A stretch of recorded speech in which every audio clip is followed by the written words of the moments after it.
Prepárense porque se viene una charla muy interesante. Para nosotros también es un placer tenerlo acá en este escenario, en el main stage del Campus Summit, uno de los científicos sociales emergentes más renombrado del habla hispana. Así que prepárense lo que va a ser esta charla. Esta charla se va a tratar un poco de todo lo que tiene que ver con la competencia, el mito de la competencia en la economía. Marcelo nos va a compartir los resultados de más de 10 años de estudio en el campo en 25 ciudades de 15 países en todo el mundo, abordando los mitos detrás de la competencia en el sistema económico y por qué seguimos impulsando modelos económicos que no se sostienen con evidencia científica. Para que conozcan un poco más de él, tiene un doctorado en Business and Social Science, una maestría en negocios internacionales y estudios en antropología social y filosofía en prestigiosas instituciones. Marcelo es investigador internacional, colaborador en el MIT Lift Lab del Massachusetts Institute of Technology y fundador y director ejecutivo de Global Ecosystem Dynamics, una iniciativa internacional de investigación centrada en avanzar el estudio de los ecosistemas económicos. Así que, sin más preámbulos, vamos a darle un gran aplauso a Marcelo Tedesco. Gracias. ¿Qué tal? Buenas tardes, ¿cómo están? ¿Están bien? Qué bueno. Es un placer estar acá después de muchos años. Aunque tengo un acento parecido al del Chavo del Ocho, soy argentino. Además tengo mucho tiempo viviendo fuera. Y bueno, les voy a hablar un poco de investigación que venimos haciendo como investigador en el MIT con mi iniciativa. Pero antes me gustaría preguntarles cuántos de acá quieren un mejor país para vivir. ¿Cuántos quieren una sociedad y economía mucho más predecible para crecer, para desarrollarse y para no irse por Ezeiza, ¿no? ¿Cuántos quieren un planeta menos contaminado? ¿La paz mundial? Bueno, les voy a mostrar un video de algo que seguramente no van a hacer para alcanzar ninguna de estas cosas. Pongamos atención. You are a good person. You spend time with your family. You work out at the gym. Come on, push. You conserve water while showering. You like nice clothes. You give to charity. You recycle. You drive a Prius, but you use your bike when you can. You enjoy the occasional distraction at work. And you always send a card on Mother's Day. Always. But there's a part of you that tells yourself that you're not so good, that you could be doing more, that the world is falling apart at the seams and all you've been doing is yoga. One day you see that the rainforest is being destroyed at a staggering rate of 32 million acres a year. That's the equivalent of one football field every 78 seconds. You feel bad, angry, guilty. You've been apathetic for too long. You want to do something about it. You must do something about it. Well, this is what you're not going to do. Quit!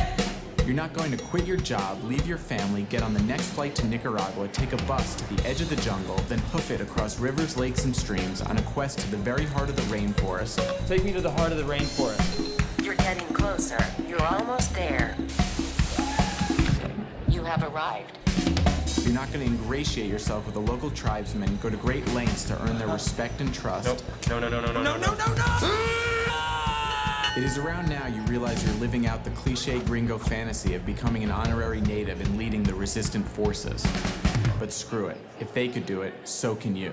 I'm gonna save you! This guy comes over here, I'm gonna do this, I'm gonna pull a Zapting bat right through him, right over here. You're not going to coordinate and occupy the rainforest movement, realize it's hopeless, summon the power of the gods, lead a revolution against the deforesters and their multinational employers in an apocalyptic, once-and-for-all battle to save humanity,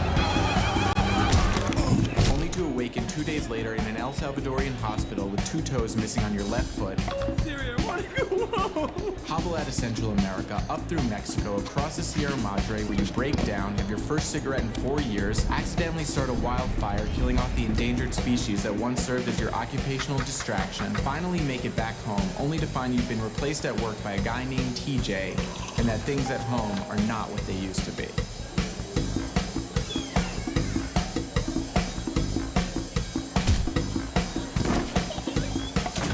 You're not going to do any of these.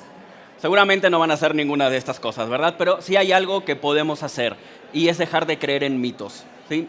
Y yo he encontrado 4 mitos fundamentales que detienen el desarrollo, no solo en Argentina, en muchísimos países, pero que están muy insertos en los países en vías de desarrollo y que están sustentados en el pensamiento mágico, que tienen influencia tanto en lo político, en lo personal, en lo social y, por supuesto, en lo económico. Y están cargadísimos de ideología y de pseudociencias.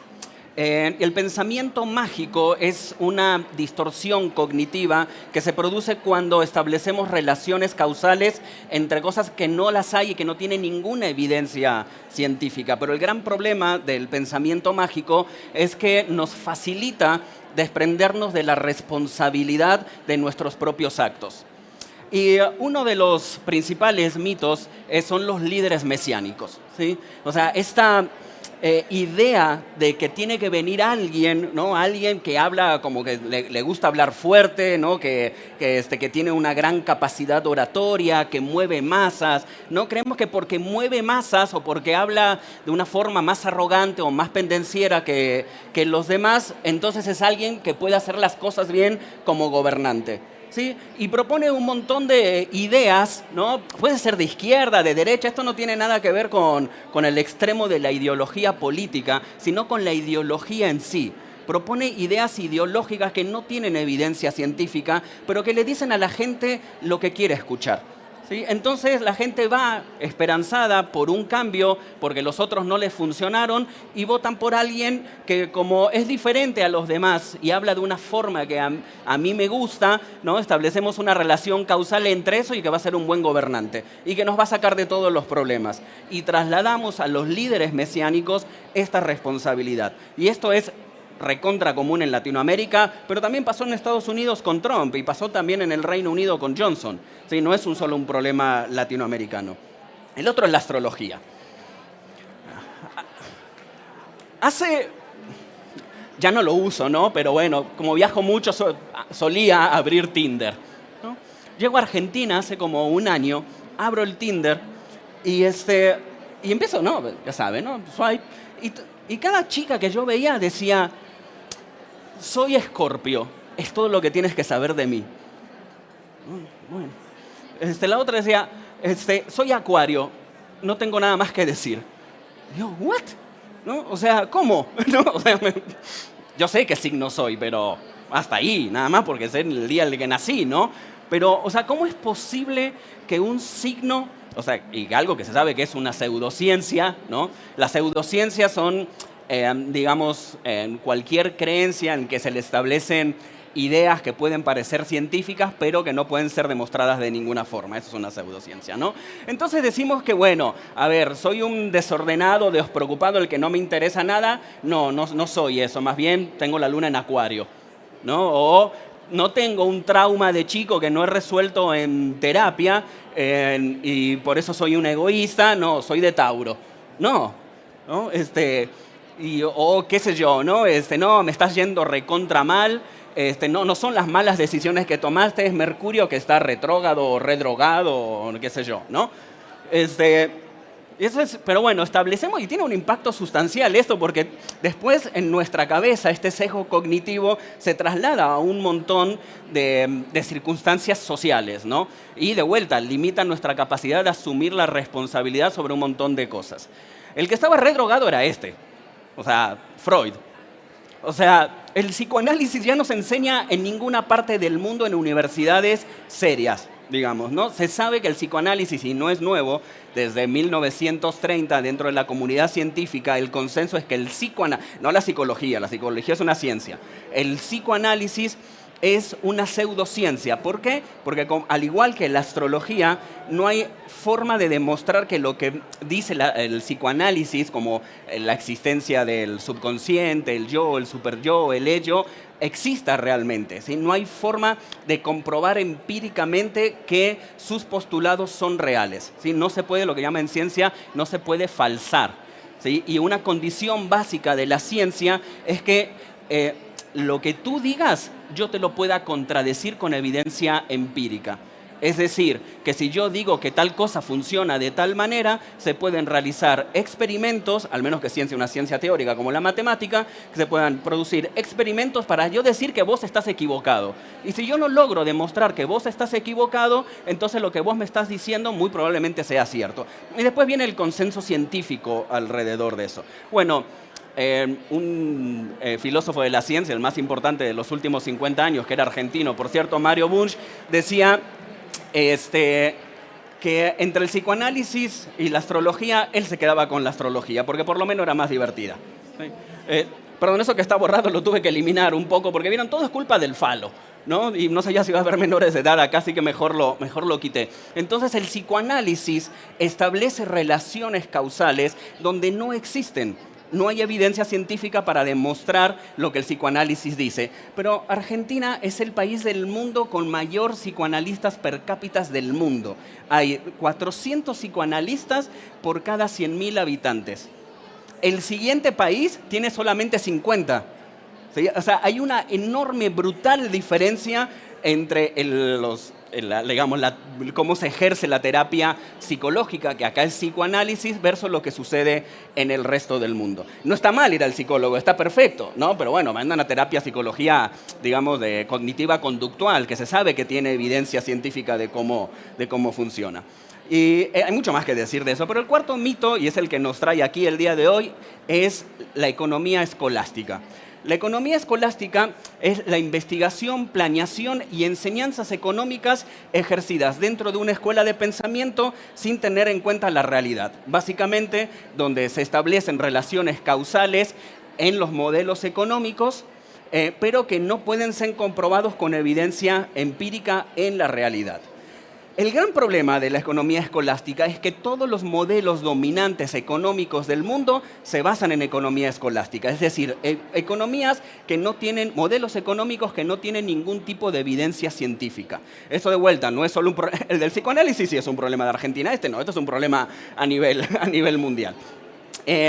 Y el principal mito dentro de la economía es que la competencia es benéfica para la economía. Hemos crecido con esta idea y nos educan de esta forma de que la competencia es benéfica. ¿Sí? Que la competencia está bien, que la competencia hace más eficiente a la economía, ¿no? Hay algo, de hecho, que es uno de los grandes mitos dentro de las ciencias económicas, el famoso equilibrio competitivo, ¿no? Que si nosotros dejamos al mercado, ¿no? La famosa mano invisible del mercado, dejamos que el mercado se regule a sí mismo en un sistema basado en competencia, este va a alcanzar equilibrio. Jamás se ha podido demostrar eso, no hay forma de demostrar eso, porque no funciona de esa manera. Pero todos los modelos económicos con los que se generan política pública económica y de desarrollo social están basados en esta idea. Pero decimos, bueno, ha funcionado la cosa, a ver, pará. O sea, tenemos 80 años de crecimiento exponencial de la riqueza en el mundo. ¿Sí? Esta es una gráfica que muestra ese crecimiento exponencial de la riqueza a partir de principios del siglo pasado y exponencialmente desde los años 60. ¿Bien? Pero también ha crecido sustancialmente la desigualdad. Entonces, las cosas no parecen funcionar tan bien. Las personas de ingresos altos en los últimos 60 años crecieron un 61%, mientras que las personas de ingresos medios aumentaron un 300%. ¿Sí? Y las personas de ingresos bajos aumentaron un 485%. En ese mismo crecimiento exponencial de la riqueza, también creció exponencialmente la gente pobre. ¿Sí? A nivel de población, la población de personas de ingresos bajos se duplicó en el mundo. ¿Y qué creen? La población de ingresos altos se redujo prácticamente a la mitad. Pasó del 25% en 1960, donde más o menos era, si se fijan, en la gráfica, ¿tiene esto? Bueno, no se alcanza a ver, pero en la gráfica lo rojo y lo verde, que son ingresos bajos e ingresos medios, en 1960 era más o menos la misma proporción de personas ricas en el mundo. Hoy es absolutamente desproporcional la concentración de la riqueza. Entonces las cosas no funcionan también como creemos que funcionan basado en este modelo de competencia. Y no soy anticapitalista ni nada por el estilo, no vayan a pensar algo así. El problema son el tipo de relaciones que establecemos dentro del modelo capitalista. Ahora, entonces, la curva de riqueza es exponencial, pero también la curva de daño al medio ambiente es exponencial. A medida que creció la riqueza en el mundo, creció el daño al medio ambiente y, como lo acabamos de ver, creció también la desigualdad. Entonces, algo no está funcionando. El problema es que esto no es sostenible, porque si nosotros seguimos creciendo económicamente de esta manera y le seguimos contaminando el mundo basado en un modelo basado en competencia, va a haber un momento que no va a ser sostenible crear más riqueza. Entonces decimos, bueno, esto es un problema seguramente de los gobiernos intervencionistas, ¿no? Porque se promueve mucho que el gobierno no debería de intervenir en la economía. Bien, esto es lo que pasa en la economía con menor intervención estatal y con mayor libertad económica y más competitivo en el mundo. El Silicon Valley. ¿Cuántos quieren ser el Silicon Valley de algo? Todavía levantan la mano. Ok, esto es lo que pasa en el Silicon Valley. California, si fuera una economía, sería la 9ª economía mundial. Solo California, 9ª economía mundial. ¿Sí? Pero resulta que en la región de la Bahía, donde está el Silicon Valley, en 2019, antes de la pandemia, la indigencia creció 31%. California es el estado más rico de Estados Unidos y a la vez el que mayor pobreza tiene en Estados Unidos. Y en el corazón del Silicon Valley, es decir, en San José, la indigencia creció el 41%. Antes de la pandemia, 41%. Y nosotros queremos copiar ese modelo del Silicon Valley. ¿Bien? El problema principal, ¿cuál es? Bueno, el problema es la forma en la que estudiamos y creamos estos modelos económicos. Desvinculamos al sistema económico del resto de los sistemas en el que la economía está inserta. Lo desvinculamos de su dinámica social y los desvinculamos de su dinámica biológica, siendo que el sistema económico o el ecosistema, cuando tenemos en cuenta su entorno, es un subsistema del ecosistema social y a la vez es un subsistema del ecosistema biológico. En ciencias no se considera hacer buena ciencia alrededor de la economía si no se tiene en cuenta el sistema biológico y la forma en la que la biología se comporta para estudiar la economía.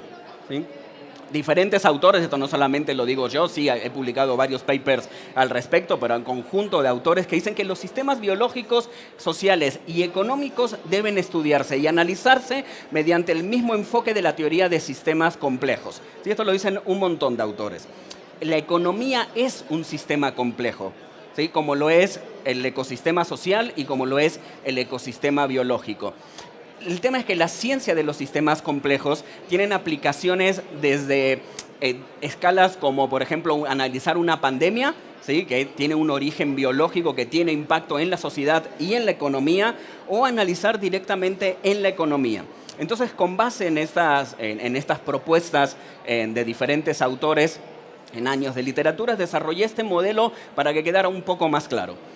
Los pequeños ecosistemas, esto que nosotros decimos ecosistema de emprendimiento basado en innovación, ecosistema de emprendimiento social, ecosistema empresarial, ecosistema de emprendimiento tradicional, de innovación social, etcétera, son todos pequeños ecosistemas como las lagunas, los ríos, los bosques, que están interconectados entre sí a través de los agentes que se relacionan, agentes económicos que se relacionan en estos pequeños ecosistemas.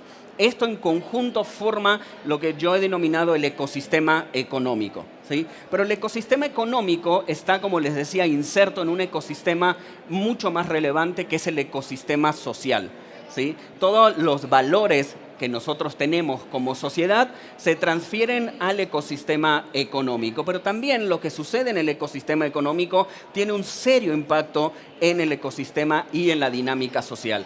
Pero lo más importante de todo esto es que el ecosistema económico es parte de un ecosistema biológico que nos contiene a todos. Y este es el gran problema de las economías, del conocimiento económico escolástico, que no tiene en consideración su entorno. ¿Sí? Entonces los modelos funcionan solamente en la computadora, solamente en los papers, no funcionan en la vida real.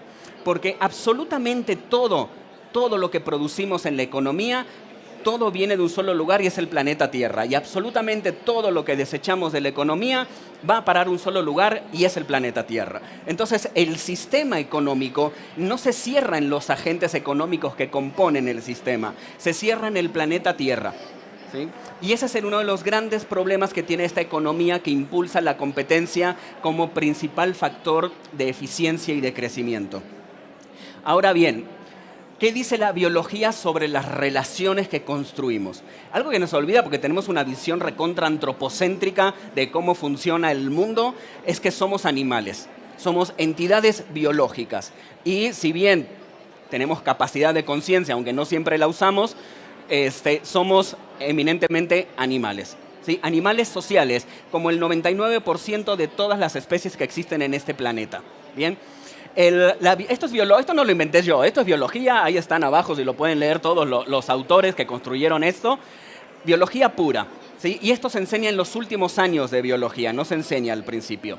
Hay dos tipos de relaciones en la biología: las relaciones benéficas y las relaciones no benéficas. ¿Sí? Las relaciones benéficas, o también se les llama positivas o negativas, de acuerdo al signo al que presenten, son estas. Benéficas son el mutualismo, donde cada uno de los participantes de esta relación se ven beneficiados de alguna manera y es una condición sine qua non, o sea, tiene que existir el mutualismo para que estas especies puedan existir. Por ejemplo, la relación que tienen las abejas con la flora. Sí, esa es una relación mutualista. Después está la cooperación o protocooperación, si hablamos solamente de entidades biológicas sin capacidad de conciencia, que son las relaciones donde cada uno de los participantes se ven beneficiados. Ninguno se ve perjudicado y esta no es una condición para existir de la especie, pero es una condición para mejorar, adaptarse y evolucionar. Nosotros creemos, porque es lo que nos han enseñado, que la competencia es un mecanismo evolutivo. En ciertas circunstancias y muy pocas veces sí. Nosotros no evolucionamos ni por competencia ni por cooperación, evolucionamos por adaptación. Pero la adaptación se da principalmente a través de mecanismos benéficos, es decir, a través de mecanismos cooperativos. ¿Sí? Y esto se ha comprobado, lo sabemos hace 50 años, o sea, hay evidencia empírica al respecto, etc. Y después está el comensalismo, que esa es muy biológica, pero bueno, donde uno se ve beneficiado y el otro no se ve perjudicado. Y después están las relaciones no benéficas, ¿sí? O relaciones negativas. No estoy hablando en términos de bueno o malo, porque esa es una acepción moral, digamos, ¿no? Y acá estamos hablando de ciencia y los sistemas son amorales, pero sí se puede determinar qué es benéfico y qué no es benéfico, ¿bien? Entonces, las relaciones no benéficas las recontraconocemos, ¿no? Depredación y parasitismo, esas son re comunes y hablamos del capitalismo depredador, ¿no? De los parásitos en la economía, etc. En este tipo de relaciones que son no benéficas, un participante se ve, o varios, se ven beneficiados, pero otro o varios se ven perjudicados. ¿Sí? Pero resulta que esa relación que nos han enseñado, que es buenísima, que es benéfica, ¿no? Que hace la economía más eficiente, desde el punto de vista biológico es la peor de todas las relaciones. Porque cada uno de los participantes se ven afectados negativamente. Cada uno de los participantes de una relación de competencia se ven afectados negativamente.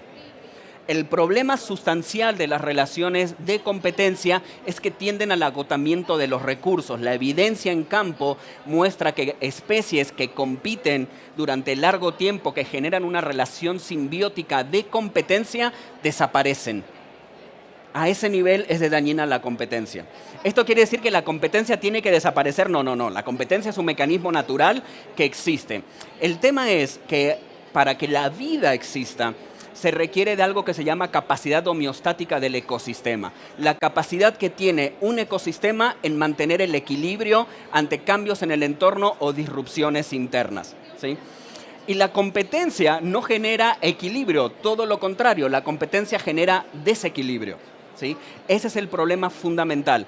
Y creamos un modelo de relaciones de competencia en un sistema que quiere crear riqueza infinita dentro de un modelo de sistema de recursos finitos como es el planeta Tierra. ¿Bien? Ahora, ¿qué hicimos cuando entendimos todo esto? Cuando entendí todo esto, ¿qué hice? Bueno, creé un grupo de investigación para entender cómo esto funcionaba en la economía. Entonces creé esta iniciativa que se llama Global Ecosystem Dynamics, donde estudiamos y modelamos matemáticamente las estructuras de los ecosistemas económicos alrededor del mundo. Los datos que nosotros usamos son datos primarios, es decir, son datos que nosotros levantamos directamente, vamos país por país, ciudad por ciudad, y levantamos los datos localmente, ¿sí? No usamos datos de nadie más. Y creamos una fórmula que mide algo que nosotros le llamamos el índice de colaboración, que es básicamente la capacidad estructural que tiene el ecosistema en mantener su homeostasis o su capacidad homeostática. Porque la vida de vuelta se da no por el entorno necesariamente, sino por el equilibrio que tiene la estructura de su ecosistema, ¿sí? Si nosotros tenemos un entorno que no es benéfico para el desarrollo de la vida, pero tenemos una estructura ecosistémica que se crea a partir de las relaciones entre cada uno de los actores de ese ecosistema, la vida se puede desarrollar de todas formas, ¿sí? Entonces nosotros creamos esta fórmula que publicamos ya hace un par de años, que utiliza propiedades de los sistemas complejos, que son la eficiencia, la resiliencia, la robustez y la propensión al colapso, para medir el equilibrio que la capacidad que un ecosistema tiene en mantener ese equilibrio. ¿Bien? Esto lo desarrollamos entre dos investigadores afiliados al MIT, yo y otro investigador de mi equipo, el jefe de ciencias de datos, dos matemáticos del MIT y un neurocientífico del Instituto Janela en Virginia, en Estados Unidos. Y esta es la fórmula, ¿no? Si a alguien le gustan las matemáticas, acá está. Esta es la fórmula que mide estas propiedades, ¿sí? Propiedades de vuelta. Está público, pueden sacarle foto, no pasa nada. Resiliencia, robustez, eficiencia y propensión al colapso. ¿Y qué nos encontramos después de haber analizado esto desde el 2017? 17 países, 25 ecosistemas diferentes, perdón, que están actualizados los números. Analizamos 8.700 agentes económicos y 20.000 o más de 20.300 relaciones entre estos agentes económicos. Y los modelamos matemáticamente. Y hacemos esto. Esto se llama sociograma y es una representación matemática gráfica de la estructura, en este caso, del ecosistema de emprendimiento basado en innovación de Madrid. ¿Sí? Su índice de colaboración es de 5.3, de vuelta, mide la capacidad que tienen mantener el equilibrio, ¿no? Y nosotros sacamos un montón de métricas matemáticas, no solamente estas propiedades de los sistemas complejos, de estos modelados, ¿no? Y así hemos estado los últimos años modelando diferentes ecosistemas económicos. ¿Sí? Este es el caso de Lisboa, este es el caso de Santiago de Chile, este es el caso de Valencia, que de los que hemos publicado es el ecosistema con mayor capacidad homeostática, en el caso de emprendimiento basado en innovación. Este es Ciudad de México y este es Buenos Aires, ¿sí? Buenos Aires es muy interesante porque, no podrán discutir esto, que en los últimos 20, 30 años, las condiciones ambientales, es decir, la política pública, no ha sido como muy benéfica para la creación de nuevos negocios y sobre todo nuevos negocios innovadores, ¿no? Sin embargo, Buenos Aires tiene la mayor cantidad per cápita de la región de unicornios, es decir, de empresas valoradas en más de $1.000 millones. ¿Por qué sucede esto? Por su estructura. Su estructura, las relaciones que se crean entre los agentes económicos, le permite a la vida, en este caso emprendimiento, nuevos negocios basados en innovación, desarrollarse, a pesar de que el entorno sea hostil. ¿Bien? Esa es la importancia que tienen las estructuras de los ecosistemas económicos en el desarrollo del emprendimiento, los negocios y la innovación. Ahora bien, analizamos, profundizamos más. ¿Qué pasa, ¿no?, con el tema, ya saben, los monopolios, ¿no? Porque dicen, no, bueno, pero si la competencia, sin la competencia se crean monopolios. Esto es un mito también. monopolios son consecuencia de la competencia, no al revés, porque adquieren tantos recursos que se vuelven fundamentales para la dinámica económica. Y no solamente eso, terminan comprando y se vuelven depredadores de otros negocios, ¿no? Y eso crea monopolios. ¿Cuál es la única forma de regular los monopolios? A lo que los economistas escolásticos odian, la intervención estatal. Es la única forma comprobada que los monopolios, que puedas contrarrestar los monopolios. ¿Cuál es la forma de que un ecosistema económico se regule por sí solo? Relaciones de colaboración. Porque mientras la competencia tiende al agotamiento de los recursos y el acaparamiento de estos recursos, mientras el ecosistema funcione, la colaboración tiende a eficientar los recursos. Entonces, la única forma no intervencionista de regular los monopolios es que haya más colaboración en la economía. ¿Bien? Y esto lo modelamos justamente. Algo que encontramos es que mientras más compartido sea el liderazgo de la economía, o sea, mientras más organizaciones grandes lideren y colaboren entre sí, el ecosistema económico se vuelve más robusto. Esta propiedad de los sistemas complejos de la robustez es una métrica matemática, tal cual. Bueno, se vuelven más robustos mientras mayor colaboración hay entre los líderes del ecosistema y mientras más diversidad hay también entre ellos. Este es el caso de Valencia y de Montevideo, y este es el caso de Ciudad de México y Sao Paulo. ¿Sí? Son los ecosistemas donde más acaparamiento de recursos hay y donde menos se comparte el liderazgo. Ahora, ya para terminar, todo esto es lo que nosotros hemos validado a través de modelos matemáticos y estructuras de estos ecosistemas económicos, pero se nos ocurrió hacer otra cosa, es decir, ¿y esto qué produce? ¿Qué relación tiene, más allá de que nosotros vemos que a mayor colaboración el ecosistema se vuelve más eficiente, a mayor competencia se vuelve menos eficiente y menos resiliente y más propenso al colapso? Sí, esto ya lo sabemos, lo hemos medido, lo hemos modelado, se ha publicado, es así, ¿no? Y no lo inventamos nosotros, esto se sabe en la ciencia desde hace años, solamente que nadie lo estaba midiendo de esta forma.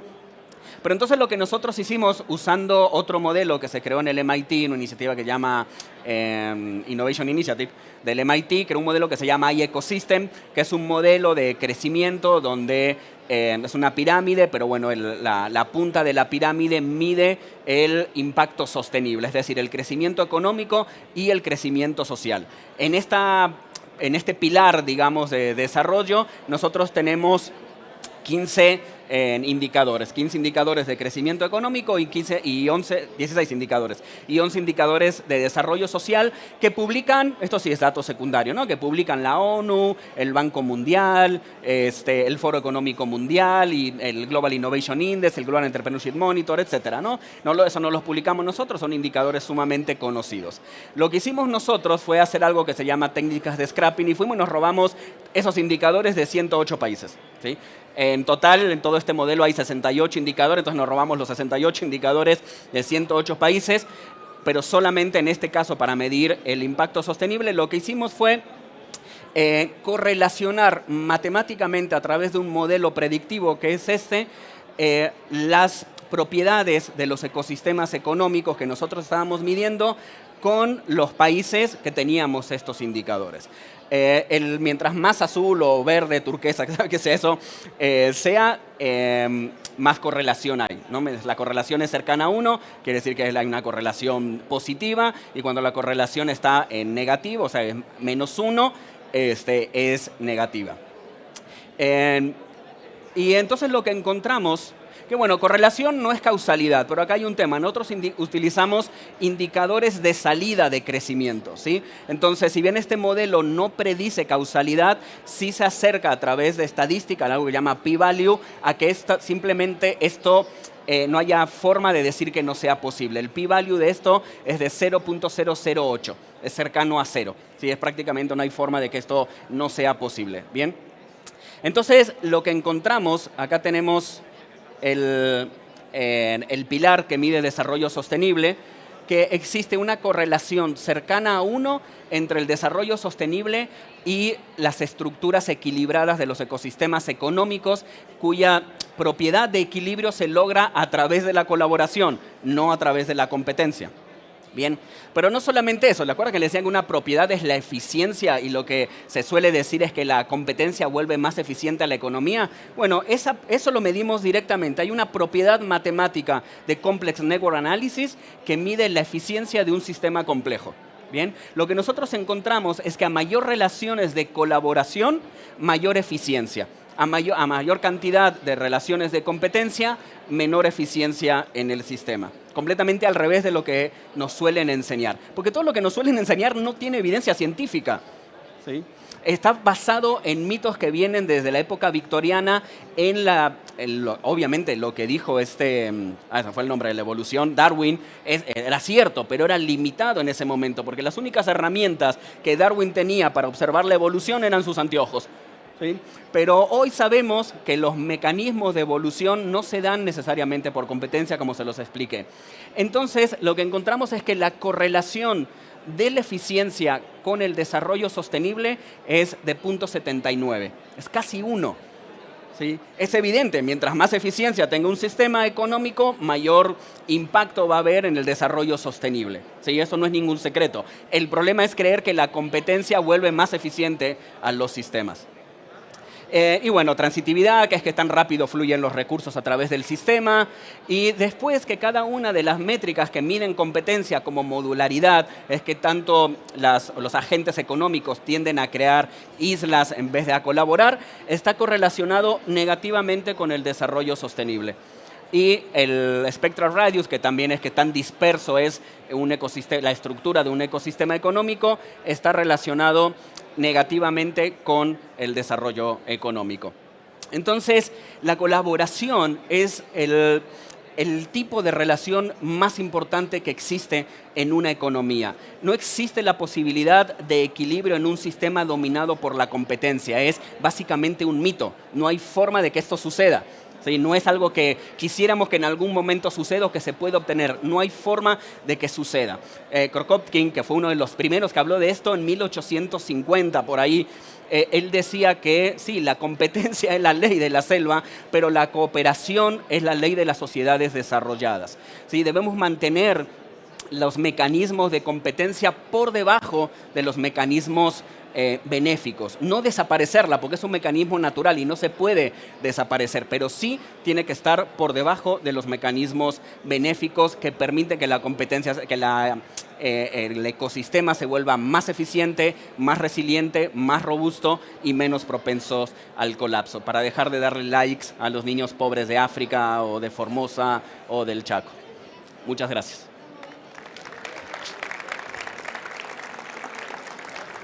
No sé si tenemos preguntas, a lo mejor tenemos tiempo para un par de preguntas nada más. Allá, no sé quién tiene los micrófonos. Bueno, pero si venís y te acercás, te escucho. Ahí van.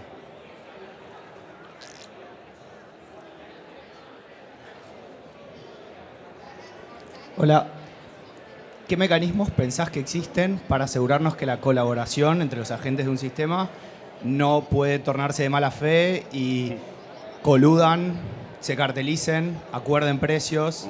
Ejemplo, industria cemento argentina o lo que tenga cemento. Sí, eso es una pregunta muy interesante, porque ponerse de acuerdo justamente para cartelizarse o para acomodar los precios, digamos, no es una relación cooperativa, es una relación depredadora o depredatoria, ¿sí? Porque las relaciones de cooperación implican que todos los participantes de esa relación se vean beneficiados. Si vos tenés a un grupito que se ve beneficiado, pero todo el resto, por el acuerdo de precios, se ve perjudicado, entonces tienes una relación depredadora, no tienes una relación cooperativa, ¿no? Eso es para empezar.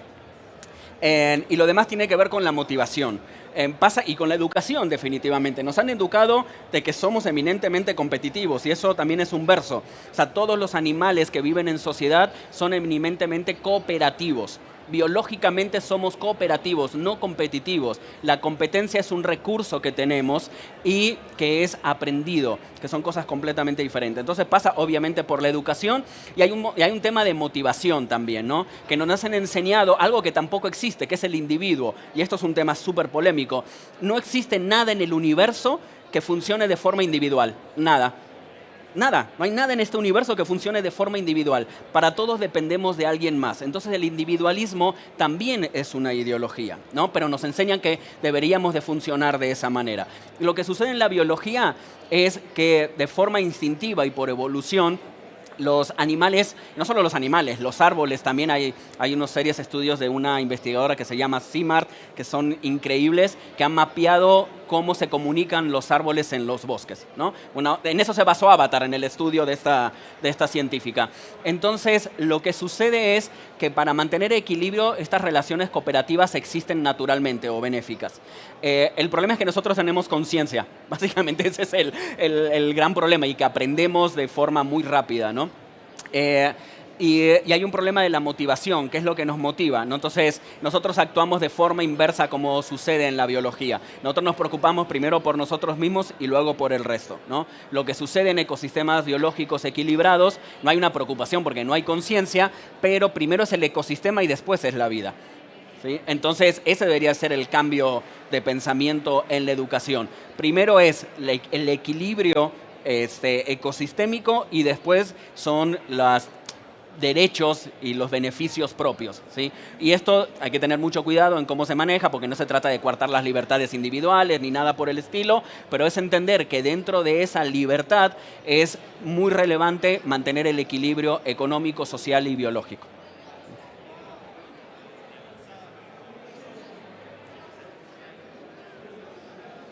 Hay una pregunta ahí, pero lo están así en el micrófono. Hola, ahí está. Bueno, muchísimas gracias por la charla, súper interesante. Lo que te quería preguntar ahora es, bueno, justamente por la charla se entiende que la cooperación es importante para el bienestar de los sistemas económicos. Ahora, ¿qué políticas públicas se pueden desarrollar y se deben desarrollar para fomentar la cooperación? Bien, primero hay un tema que es tremendo. En la Constitución argentina dice literalmente que hay que fomentar la competencia, ¿sí?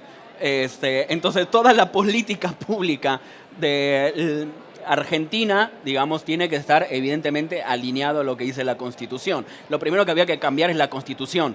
Y no se trata de limitar la competencia como tal, sino de impulsar la cooperación. Entonces, un cambio fundamental que se tiene que hacer es a nivel constitucional, porque la Constitución dice que el modelo económico argentino es capitalista y competitivo, ¿sí? El capitalismo no tiene ningún problema, de vuelta, son las relaciones dentro del capitalismo, ¿no? Porque el capitalismo, la idea original del capitalismo es eficientar los recursos, maximizar los recursos. Y sucede totalmente lo contrario, ¿sí? Se acumulan los recursos, pero esas son las relaciones. Entonces, lo primero es eso. Y después, dejar de fomentar la competencia bajo la creencia que la competencia trae beneficios a la economía, ¿sí? La competencia genera desigualdad, acumulación de riqueza, etc.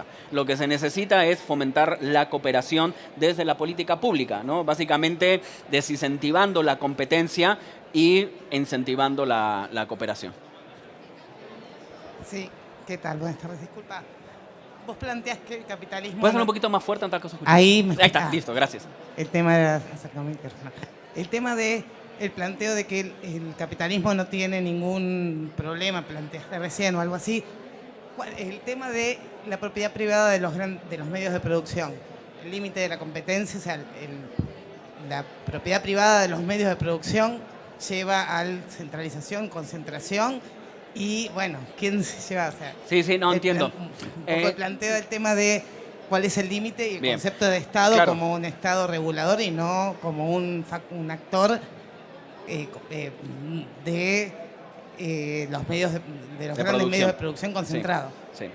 Bueno, quitarle a las personas los medios de producción, como en otros sistemas, el comunismo principalmente, tampoco funciona, ¿no? No, ahí voy. Pero no, de vuelta, el medio de producción es un recurso, ¿sí? Es un recurso, como en la biología existe el nitrato, el carbono, el oxígeno, el hidrógeno. Sí, los medios de producción son un recurso. El problema no son los medios de producción en sí, sino la concentración de los medios de producción.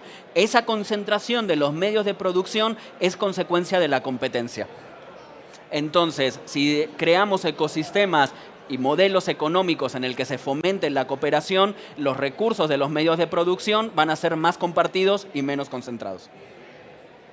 ¿Perdón? No, el capitalismo no se basa. De hecho, Smith de hecho hablaba de relaciones mutualistas, de relaciones de beneficio mutuo, ¿sí? El problema es que se pasa muy rápido, por la forma en la que nos educan, se pasa muy rápido de las relaciones de beneficio mutuo a las relaciones de competencia, ¿sí? Pero el capitalismo, o sea, el origen de lo que se planteaba originalmente era la idea de relaciones mutuas. O sea, que si vos comprabas algo a un precio justo, te veías beneficiado y el otro que recibía ese dinero también. Pero las relaciones de competencia han producido que se concentre la riqueza. Sí. Creo que estamos, ¿ya? Bueno, nada, muchas gracias. Gracias por estar aquí y por su tiempo. Gracias.